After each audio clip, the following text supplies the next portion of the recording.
حضرت سعید رضی اللہ تعالیٰ عنہ نے خدمت اسلام کے لیے اپنی جوانی وقف کر دی۔ قبول اسلام کے وقت ان کی عمر 20 سال سے زیادہ نہ تھی۔ غزوہ بدر کے علاوہ تمام معرکوں میں رسول اللہ صلی اللہ علیہ وسلم کے ساتھ رہے۔ غزوہ بدر سے غیر حاضر ہونے کی وجہ یہ تھی کہ انہیں آپ صلی اللہ علیہ وسلم نے ایک خاص مہم پر بھیجا تھا۔ کسریٰ کا تخت چھیننے اور کیسر کی سلطنت کو تہس نہس کرنے میں وہ مسلمانوں کے شریک کار رہے اور ہر مارکے میں کارہائے نمایاں سر انجام دیے۔ سب سے بڑھ کر بہادری کے جوہر غزوہ یرموک میں دکھلائے۔ حضرت سعید رضی اللہ تعالیٰ عنہ فرماتے ہیں کہ غزوہ یرموک میں مجاہدین کی تعداد تقریباً 24,000 تھی اور رومیوں کی فوج 1,20,000 افراد پر مشتمل تھی۔ وہ ہماری طرف بڑے جاہ و جلال اور تمطراق کے ساتھ بڑے چلے آ رہے تھے۔ یوں معلوم ہوتا تھا جیسے کوئی پہاڑ ہماری طرف چلا آ رہا ہے۔ لشکر کے آگے بڑے بڑے پوپ اور پادری صلیب اٹھائے بآواز بلند ورد کرتے چلے آ رہے تھے۔ پورے لشکر کی آواز بجلی کی طرح گونج رہی تھی۔ جب مسلمانوں نے انہیں اس حالت میں دیکھا تو ان کی کثرت اور جاہ و جلال سے خوف زدہ ہو گئے۔ اس نازک مرحلے پر حضرت ابو عبیدہ بن جراح رضی اللہ تعالی عنہ جوش اور جذبے سے مسلمانوں کو جہاد کے لیے ابھارتے ہوئے ارشاد ربانی سناتے ہیں: اگر تم اللہ کی مدد کرو گے تو وہ تمہاری مدد کرے گا اور تمہارے قدم جما دے گا۔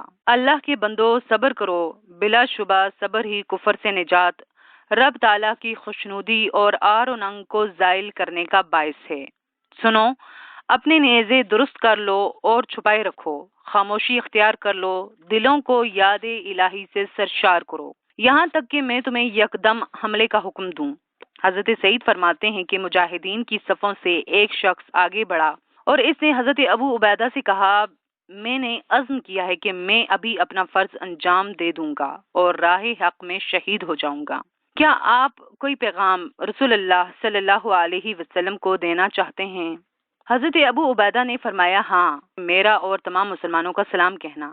حضرت سعید فرماتے ہیں: میں نے اس شخص کی بات سنی اور اسے دیکھا کہ وہ اسی وقت اپنی تلوار نیام سے نکالتا ہے اور دشمنان خدا سے نبرد آزما ہونے کے لیے دوڑ پڑتا ہے۔ اس کے بعد میں نے شست لگائی، اپنا گھٹنا باندھا، نیزہ سنبھالا اور دشمن کے اس شہسوار کو نشانہ بنایا جس نے سب سے پہلے لشکر اسلام کی طرف پیش قدمی کی تھی۔ پھر میں نے جذبہ جہاد سے سرشار ہو کر دشمن پر ٹوٹ پڑا اور اللہ تعالیٰ نے میرے دل سے دشمن کا خوف بالکل نکال دیا۔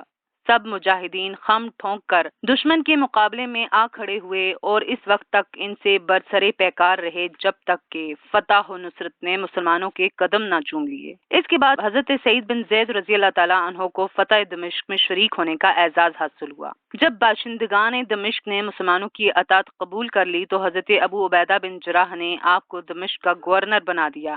آپ پہلے مسلمان ہیں جسے دمشق کا گورنر بننے کا اعزاز حاصل ہوا۔ بنو امیہ کے دور حکومت میں حضرت سعید بن زید کو ایک ایسا حادثہ پیش آیا جو بہت مدت تک باشندگان یثرب کا موضوع گفتگو بنا رہا۔ وہ واقعہ یہ تھا کہ عروہ بن اویس نے یہ الزام عائد کیا کہ حضرت سعید بن زید نے اپنے اختیارات سے فائدہ اٹھاتے ہوئے میری کچھ زمین غصب کر کے اپنی زمین میں شامل کر لی ہے۔ وہ جہاں جاتی ہر شخص کے سامنے اس کا تذکرہ کرتی اور اپنی مظلومیت کا ڈھنڈورا پیٹتی۔ بالآخر اس نے مدینہ طیبہ کے گورنر مروان بن حکم کی عدالت میں حضرت سعید بن زید کے خلاف دعویٰ دائر کر دیا۔ مروان نے حضرت سعید سے اس سلسلے میں بات کرنے کے لیے ان کے پاس ایک وفد بھیجا۔ حضرت سعید پر یہ بات بہت گراں گزری۔ آپ افسردگی کے عالم میں فرمانے لگے: یہ سب لوگ میرے متعلق کیا خیال کرتے ہوں گے کہ میں نے اس عورت کی زمین ہتھیا لی ہے، بڑا ظلم کر لیا ہے۔ میں بھلا اس گناہونے جرم کا کیسے ارتکاب کر سکتا ہوں جبکہ میں نے رسول اللہ صلی اللہ علیہ وسلم کا یہ ارشاد سنا ہے: جس نے کسی کی ایک بالشت زمین بھی ناجائز طور پر اپنے قبضے میں لے لی، قیامت کے دن 7 زمینوں کا توق اس کے گلے میں ڈالا جائے گا۔ اس کے بعد دربار الہی میں عرض پرداز ہوئے: الہی تو جانتا ہے کہ میں بے گناہ ہوں، میں نے اس عورت پر کوئی ظلم نہیں کیا۔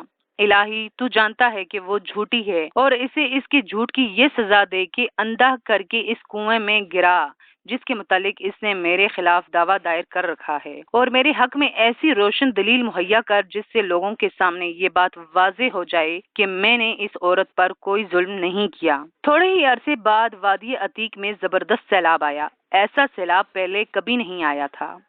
اس سیلاب سے وہ حد بندی واضح ہوگی جو دونوں کے درمیان باعث نزاع تھی۔ مسلمانوں پر یہ بات واضح ہوگی کہ حضرت سعید سچے ہیں۔ اس کے ایک ماہ بعد وہ عورت اندھی ہوگی۔ ایک دن وہ اپنی زمین میں چل پھر رہی تھی کہ اچانک کنویں میں گر کر ہلاک ہوگی۔ حضرت عبداللہ بن عمر رضی اللہ تعالیٰ عنہ فرماتے ہیں، ہم بچپن میں یہ بات سنا کرتے تھے کہ ایک شخص غصے کی حالت میں دوسرے کو کہتا، تجھے اللہ اسی طرح اندھا کرے جس طرح عروہ نامی عورت کو اندھا کیا تھا۔